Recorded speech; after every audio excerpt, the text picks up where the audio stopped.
Welcome to cyber on demand channel. आज की इस वीडियो के अंदर हम आईपी सर्विसेज जो सीसीएनए एग्ज़ाम का ऑब्जेक्टिव है और उसके अंदर जो है वो प्रोटोकॉल को करेंगे। इससे पहले मैं रिप पे वीडियो बना चुका हूँ। रिप जो है वो इस एग्ज़ाम के अंदर इंक्लूड नहीं है और EIGRP को भी जो है रिप और EIGRP जो सिस्को का प्रोटोकॉल है उसको तो CCNP के अंदर इंक्लूड किया गया है, CCNA में नहीं है।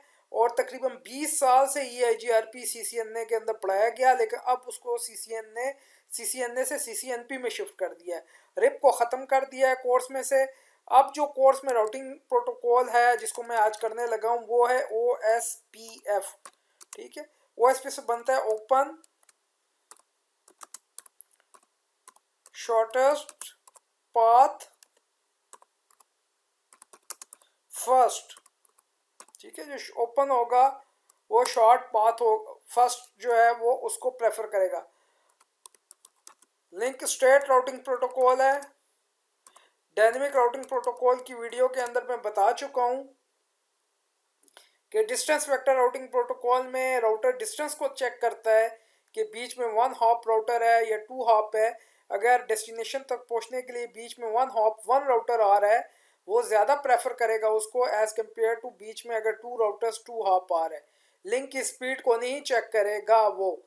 ठीक है, लिंक स्टेट में ये प्रोटोकॉल लिंक की स्पीड को प्रेफर करेगा और उसके मुताबिक बेस्ट पाथ सेलेक्ट करेगा और डेस्टिनेशन तक भेजेगा और ये हॉप काउंट को चेक नहीं करेगा। ये इसका फीचर है। लिंक स्टेट राउटिंग प्रोटोकॉल है OSPF से बनता है ओपन शॉर्टेस्ट। ठीक है जी, शॉर्टेस्ट पाथ फर्स्ट। ठीक है, और ये ओपन सोर्स है। ठीक है, इसके लिए लाजमी नहीं कि सारे राउटर्स जो हैं वो सिस्को के हों। ठीक है, किसी और भी जो है ये ओपन सोर्स के ऊपर जो है उसको यूज़ किया जाता है, ओपन सोर्स के लिए इसको इस्तेमाल किया जाता है और ये किसी भी राउटर्स के ऊपर रन हो सकता है।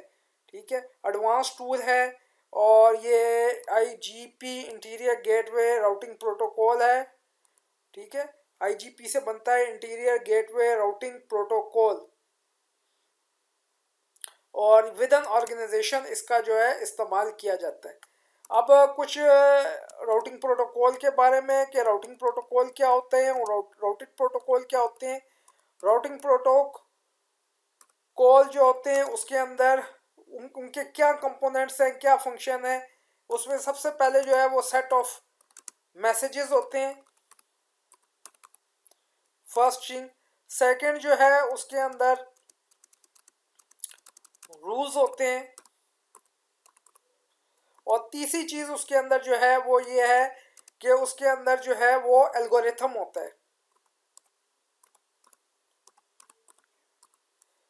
ठीक है, तो कोई भी राउटिंग प्रोटोकॉल है उसके 3 फंक्शन है, सेट ऑफ मैसेजेस है, रूल्स है एंड एल्गोरिथम है। और राउटिंग प्रोटोकॉल उसको कहते हैं जो राउटर पे चल रहे हो। ठीक है जी, और उसके बाद जो है राउटेड प्रोटोकॉल जो है उसका भी डिफरेंस देखें। राउटेड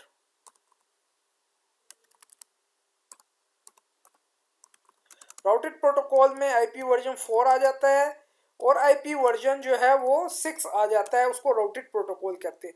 और राउटिंग प्रोटोकॉल वो जो राउटर पे चल रहे हो। ठीक है, सबसे पहला काम राउटिंग प्रोटोकॉल का ये होता है कि वो लर्न करता है राउटिंग इंफॉर्मेशन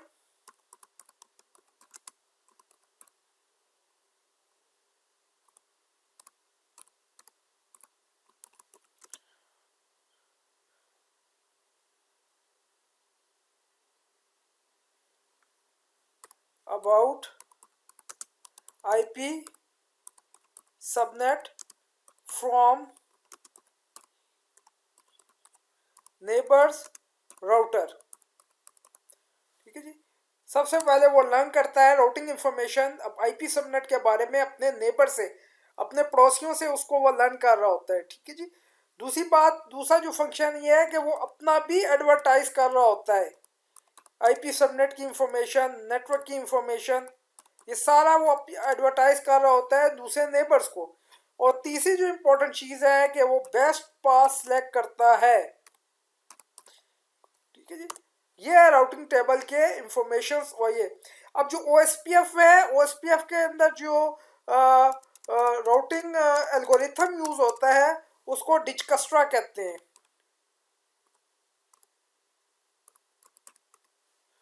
उसे क्या कहा जाता है जी, डिजकस्ट्रा एल्गोरिथम जो है वो इसके अंदर यूज होता है और इसके अंदर हम इसको इस्तेमाल करते हैं। डिजकस्ट्रा एल्गोरिथम हम इसके अंदर इस्तेमाल होता है, यूज होता है एल्गोरिथम।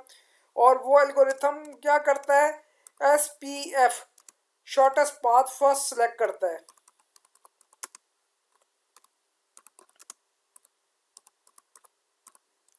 जो हाई स्पीड लिंक होता है उसके मुताबिक उसको सेट कर रहा होता है। उसके अलावा जो OSPF का जो कंसेप्ट इम्प्लीमेंट है वो डिफरेंट एरियाज के अंदर हम इसको डिवाइड करते हैं। सबसे पहले एरिया 0 होता है जो बैकबोन एरिया होता है, ये लाजमी क्रिएट करना होता है। इसको आप समझ लें कि ये हेडक्वार्टर है और CCNA के एग्ज़ाम में सिर्फ कवर भी सिंगल एरिया है। ठीक है, उसके बाद आप डिफरेंट एरिया अपनी ब्रांचेस कर सकते हैं, डिफरेंट ब्रांचेस कर सकते हैं। एरिया 1 आ सकता है, एरिया 2 है, एरिया 3 है। जिस तरह आपकी ब्रांचेस बढ़ती जाएंगी उसको डिफरेंट एरिया के अंदर डिवाइड कर सकते हैं। अब डिफरेंट एरिया में OSPF को क्यों इम्प्लीमेंट किया गया, क्यों डिफरेंट एरिया में डिवाइड किया, ताकि जो अपडेट्स हैं वो एक एरिया के अंदर विदन एरिया रहें। और SPF जो एल्गोरिथम है बार बार कैलकुलेट करता है बेस्ट पाथ, वो CPU इंसेंटिव है, रैम की पावर लेता है, वो ज़्यादा पावर ना ले। हर राउटर की अपनी अपनी एरिया के अंदर जो चेंजेस होती हैं वो दूसरे एरिया को इफ़ेक्ट ना करें। अपने एरिया के अंदर भी अपने एरिया के अंदर ही वो ट्रिगर अपडेट्स हों। उससे जो उनका कन्वर्जेंस टाइम होता है, कन्वर्जेंस कहते हैं कि नेटवर्क के अंदर जो भी चेंजेस हों तो कितने टाइम के अंदर पूरी टोपोलॉजी को पता चल जाए, उसे कन्वर्जेंस टाइम कहते हैं। वो इम्प्रूव होता है, बेस्ट होता है वो। ठीक है, बल्कि हम उसको कह सकते हैं फास्ट होता है। और एक अच्छे एल्गोरिथम के लिए कन्वर्जेंस टाइम का कम से कम होना, फास्ट तरीके से उस चेंजेस को होना बहुत ज़रूरी है। OSPF जो है वो इसके अंदर यूज़ होती हैं प्रोसेस ID जो तकरीबन 65,535 होती हैं। इसमें आपने एक चूज़ करनी होती है ऑर्गेनाइजेशन की। लेट्स से मैं 5 चूज़ करता हूँ, तो अब मेरी ऑर्गेनाइजेशन में जितने भी राउटर हैं 5 हैं 10 हैं, उन पे मैं 5 ही रखूँगा। ठीक है जी, इसको जो 5 इसके अंदर रहेगा सेम, तभी ये आपस में एक दूसरे के साथ कम्युनिकेट करेंगे, आपस में एक दूसरे के साथ एडजस्टेंट होंगे। अगर मैं कुछ राउटर पे 5 रखूँ और बाकी राउटर्स के ऊपर 4 रखूँ तो इसको आपस में रीडिस्ट्रीब्यूट करवाना पड़ेगा। जो एक स्पेशल टॉपिक है वैसे ये आपस में कम्युनिकेट नहीं करेगा। 5 जिसका प्रोसेस ID होगा वो 5 ही विदन कम्युनिकेशंस करेगा और आपस में एक दूसरे को पैकेट भेजेगा, 4 को नहीं भेजेगा क्योंकि प्रोसेस ID जो है उसकी चेंज हो गई है। ठीक है जी, तो ये सेम होना लाजमी है, आपने तमाम राउटर्स के ऊपर इसको सेम रखना है। आगे जो OSPF बेस्ट पास सेलेक्ट करता है वो कहलाती है कॉस्ट। ठीक है, कॉस्ट आपके थ्रू जितना हाई स्पीड लिंक होगा उतनी ही उसकी कॉस्ट जो है वो क्या होगी, कम होगी। ठीक है, जितना हाई स्पीड लिंक होगा उसकी कॉस्ट उतनी कम होगी, लो होगी। ठीक है जी, उतनी ही लो होगी। और अगर मिसाल के तौर के ऊपर 100 MB ईथरनेट और 1000 MB 1 GB ईथरनेट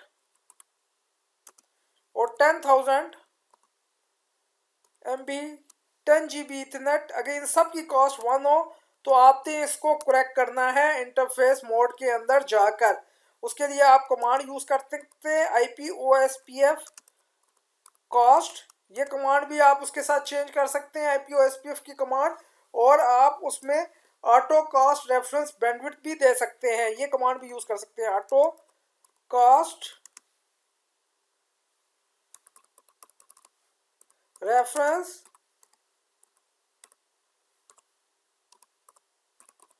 ठीक है, ये हम प्रैक्टिकल जब करेंगे तो इसको करके आप देख लेंगे। ठीक है, उसके बाद जो है इसका जो एडमिनिस्ट्रेटिव डिस्टेंस होता है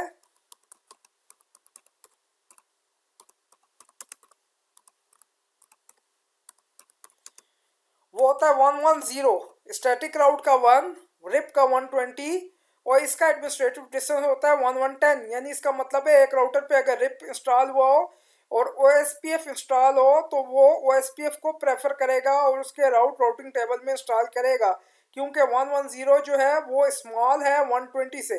इसी तरह आपने OSPF अगर इम्प्लीमेंट किया है और साथ में स्टैटिक राउट इम्प्लीमेंट किया है तो स्टैटिक राउट का बाय डिफ़ॉल्ट जो है वो 1 होता है और OSPF का 110 तो वो स्टैटिक राउट को प्रेफर करेगा। तो आप उसका एडमिनिस्ट्रेटिव डिस्टेंस चेंज करें, नहीं तो मेरे इस चैनल पे वीडियो मौजूद है कि किस तरीके से हम उसको चेंज करते हैं और इसको इंक्रीज करके स्टैटिक राउट को 110 से ज़्यादा कर दे, 1111 कर दे, ताकि वो इसका राउटिंग जो है जिसका एडमिनिस्ट्रेटिव डिस्टेंस कम होगा उसका राउटिंग टेबल में इंस्टॉल करेगा।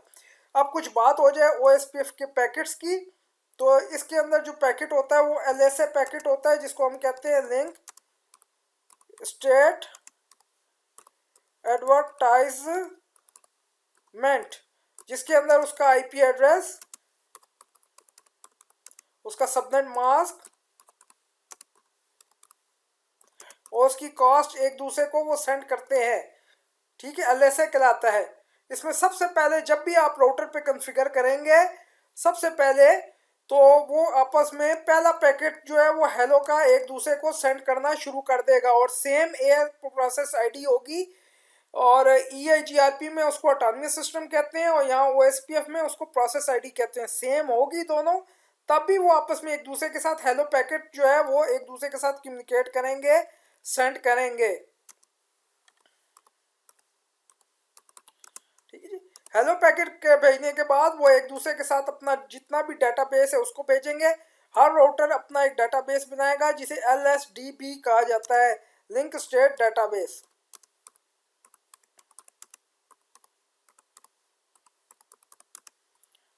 ठीक है जी, लिंक स्टेट है। इस लिंक स्टेट डाटाबेस जब कंप्लीट होती है तो डिजकस्ट्रा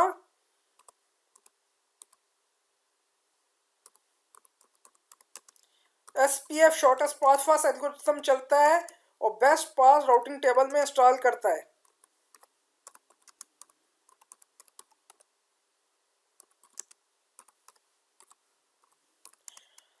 डिजकस्ट्रा चलता है और बेस्ट पाथ राउटिंग टेबल के अंदर जो है वो इंस्टॉल करता है। इसके अलावा जो है इसके एक टेबल होता है नेबर का टेबल, जिसकी कमांड होती है शो IP OSPF नेबर, जिसमें नेबर की सारी एंट्री होती है। इसी तरह शो IP OSPF डेटाबेस, जिसके अंदर तमाम डेटाबेस होता है, और शो IP रूट, जिसके अंदर राउटिंग टेबल होता है। जब हम प्रैक्टिकल करेंगे तो इसको हम डिस्कस कर लेंगे। ठीक है, इसको हम डिफरेंट एरिया के अंदर जो है वो यूज़ करते हैं, इसको चेंज कर रहे होते हैं और इसकी जो OSPF कॉन्फ़िगरेशन है उसमें इसकी राउटर ID भी मोस्ट इम्पॉर्टेंट होती है। अगर आप इसकी राउटर ID नहीं सिलेक्ट करेंगे तो जो सबसे बड़ा IP एड्रेस होगा इंटरफेस का उसको वो राउटर ID बना लेगा, लेकिन उसका ड्रॉबैक ये है कि जो ही वो इंटरफेस डाउन हुई, केबल ख़राब हुई, तो वो आप अपनी राउटर ID लॉस्ट कर देगा। तो उसके लिए बेहतर तरीका ये है कि आप इस पर लूप बैक इंटरफेस कन्फिगर करें। अब लूप बैक इंटरफेस क्या होती है? ये एक वर्चुअल इंटरफेस होती है जिसके साथ केबल अटैच नहीं होती और ये हमेशा अप रहती है। ये वर्चुअल इंटरफेस है, केबल अटैच नहीं होगी और हमेशा ऑलवेज अप रहेगी। ठीक है, लूप बैक आप कॉन्फ़िगर कर लें, उसको एक IP एड्रेस दे दें जो नेटवर्क पे ना हो। ये लूप बैक से जो है वो इसकी राउटर ID बन जाएगी। ठीक है, दूसरी इंपॉर्टेंट बात यह है कि आप राउटर ID की कमांड देकर भी राउटर ID कॉन्फ़िगर कर सकते हैं इसके ऊपर। ठीक है, आखिरी चीज़ जो OSPF कॉन्फ़िगरेशन में यूज़ होती है वो यूज़ होती है वाइल्ड कार्ड मास्क। अब ये वाइल्ड कार्ड मास्क क्या होता है? वाइल्ड कार्ड मास्क जो होता है वो इन्वर्स है।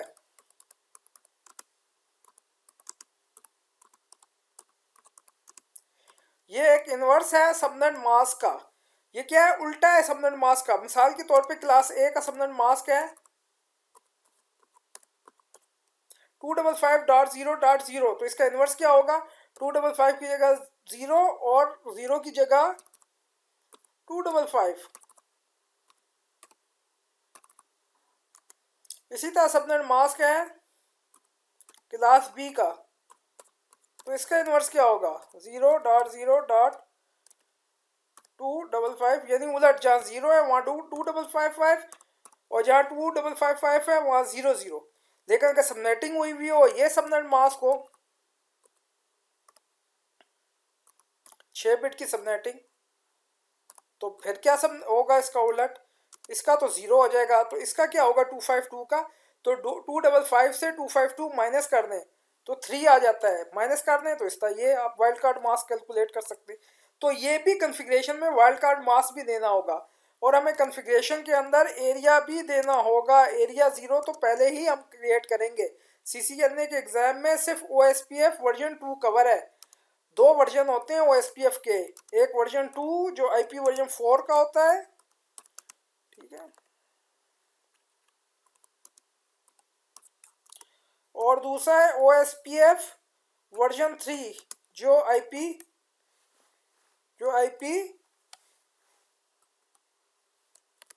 वर्जन 6 का होता है, ठीक है जी। तो ये आप कन्फिगर, हमारी जो CCNA के एग्जाम में OSPF वर्जन 2 और सिंगल एरिया है, ठीक है, मल्टीपल एरिया भी कन्फिगर कर सकते हैं। और ये भी हो सकता है कि एक राउटर डिफरेंट एरिया के साथ कनेक्ट हो, उसको ABR कहते हैं, एरिया बॉर्डर राउटर।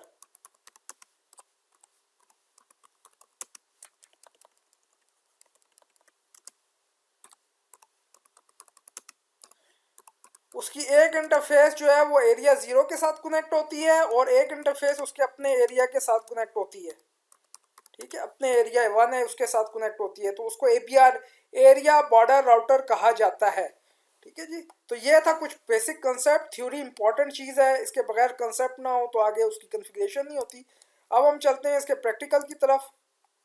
ये एक टोपोलॉजी है, इंटरफेस को मैंने IP दिया हुआ है, मैं लिंक भी दे देता हूँ इसका अपनी वीडियो में, आप मेरी वीडियो देख सकते हैं, उसमें बेसिक राउटर इंटरफेस कॉन्फ़िगर कर सकते हैं, ठीक है। अब इस पे मैं OSPF कॉन्फ़िगर करता हूँ और इसका मैं प्रोसेस ID इन चारों राउटर का कितना रखता हूँ? 10, सब पे 10 दूंगा। अगर 10 ना हुआ तो ये आपस में कम्युनिकेट नहीं करेगा। तो इस राउटर के साथ 3 नेटवर्क अटैच हैं, एक 10 का, एक 11 का और 172.16 का। देखें कैसे देते हैं, यहाँ पे प्रैक्टिकल OSPF कॉन्फ़िगर करते हैं।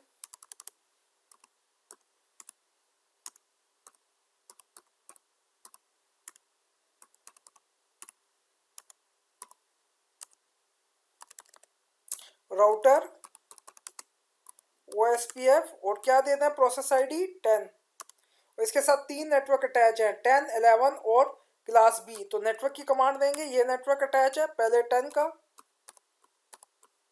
इसका सबनेट मास्क होता है 255.0.0.0, लेकिन यहाँ सबनेट मास्क नहीं देना, वाइल्ड कार्ड मास्क देना है।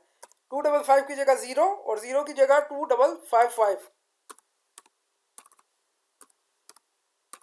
और एरिया भी देना है। तो सबसे पहले एरिया 0 होता है, बैकबोन एरिया हेडक्वार्टर में जहाँ पे डाटा सेंटर होता है। अगला नेटवर्क हमने देना है 10 के बाद 11 का, तो यहाँ मैं एक भी क्लास एक है, 11 भी,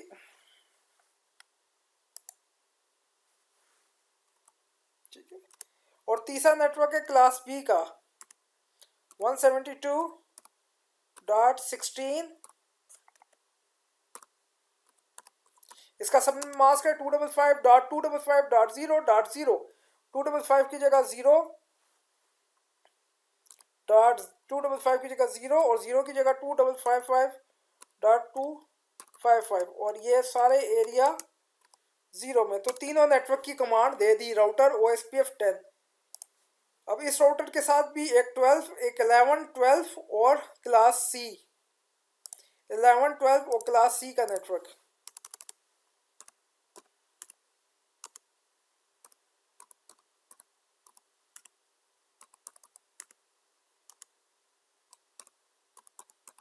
राउटर, हाँ ये चेंज नहीं करना 10, उस राउटर पे भी प्रोसेस ID 10 रखी थी, यहाँ भी 10। अगर आप यहाँ 11 कर देंगे ये आपस में कम्युनिकेट एडजेंसी नहीं बनाएगा आपस में। यहाँ पे 3 नेटवर्क थे, 11, वाइल्ड कार्ड मास्क उल्टा इनवर्स एरिया 0। अब नेटवर्क दूसरा क्या था 12 क्लास ए का, तो बाकी सारी सेटिंग सेम रहेगी, सिर्फ ये क्योंकि सेम है क्लास ए का वाइल्ड कार्ड मार्क्स सेम होता है। अब हम देंगे नेटवर्क क्लास सी का 192.168, ठीक है।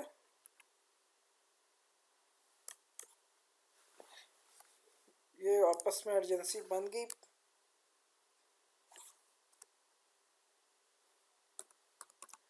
नेटवर्क 192.168.1.0, इसका सबनेट मास्क होता है 25555, तो 0 फिर 2555 फिर 0 फिर 2555 फिर 0 फिर 0 होता है, तो 0 की जगह 255 और एरिया 0, ठीक है जी। तो तीनों नेटवर्क दे दिए, 11 का भी, ठीक है, 12 का भी और सी का भी, और एरिया भी दे दिया। अब इस राउटर पे कॉन्फ़िगर करते हैं। इस पे क्लास सी है, 1 है, 2 है और 172.17 क्लास बी है। Enable configure terminal router 10 network class C 168.1.0.0.0.255 area 0। फिर नेटवर्क, फिर क्लास सी 16, ये लोड हो गया पूरा 168.2.0.0.0.0.255 एरिया 0। और तीसरा नेटवर्क क्लास बी का 172.17.0.0 और 255 की जगह 0 0 255.255 और एरिया 0। ये कंप्लीट हो गई। ये राउटर रह गया, इसके साथ 16 है, 17 है और 18 क्लास बी का। तो यहाँ पर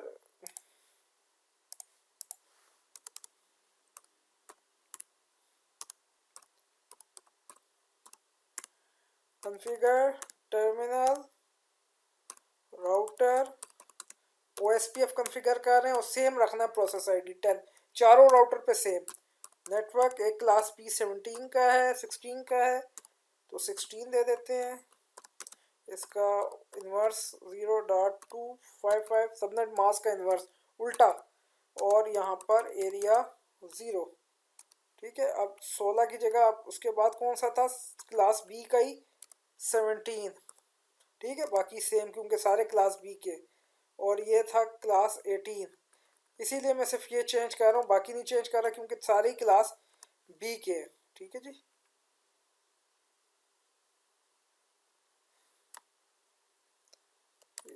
यहाँ मैं दे देता हूँ 18,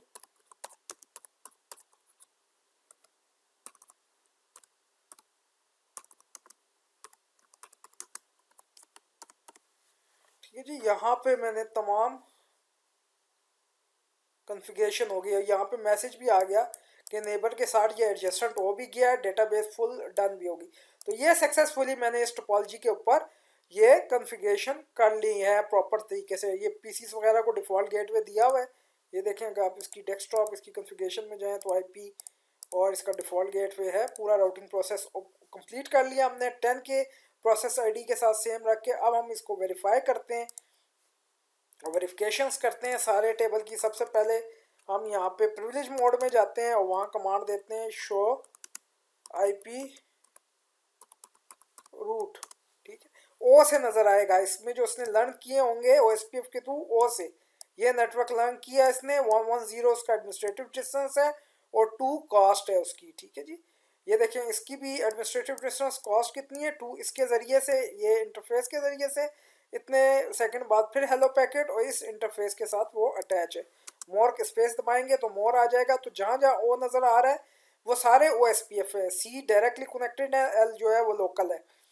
इसी तरीके से अगली कमांड हम देंगे show IP protocols, show IP protocol. तो प्रोटोकॉल आपको ये प्रोटोकॉल की इंफॉर्मेशन दे देगा।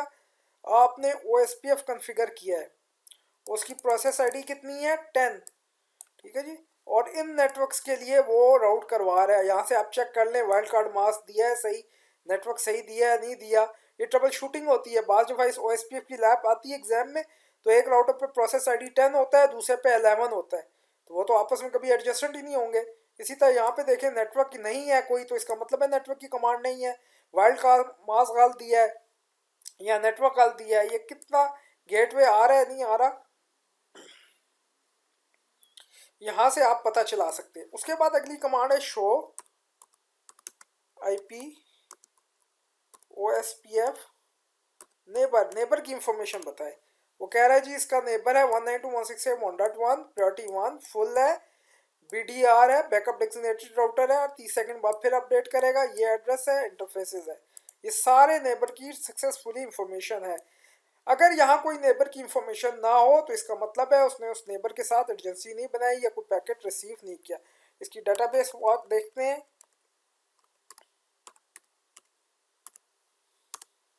तो ये कंप्लीट डेटाबेस कितनी टाइम तक वो डेटाबेस रहेगी, कभी भी कोई अपडेट आएगी तो ये एज टाइम एक्सपायर होगा और वहाँ से उसका सीक्वेंस नंबर भी चेंज हो जाएगा, ठीक है। चेकसम रखा हुआ है, लिंक रखा हुआ है, लिंक आईडी कौन है, एडवर्टाइज किसने की है, किसने डेटाबेस भेजी है, तो ये सारी इंफॉर्मेशन किस एरिया के लिए, एरिया 0 के लिए, एरिया 1 की अपनी डेटाबेस होगी।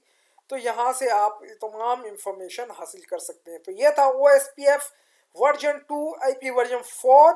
तो आप इसकी थ्योरी को भी समझें, कंसेप्चुअल प्रैक्टिकल भी करें, आप जिस तरह मर्जी टोपोलॉजी बनाएं, खूब प्रैक्टिस करें, तो आप इंशाल्लाह एग्जाम पेपर के अंदर पास हो सकते हैं। तो ये था जी OSPF open shortest path first.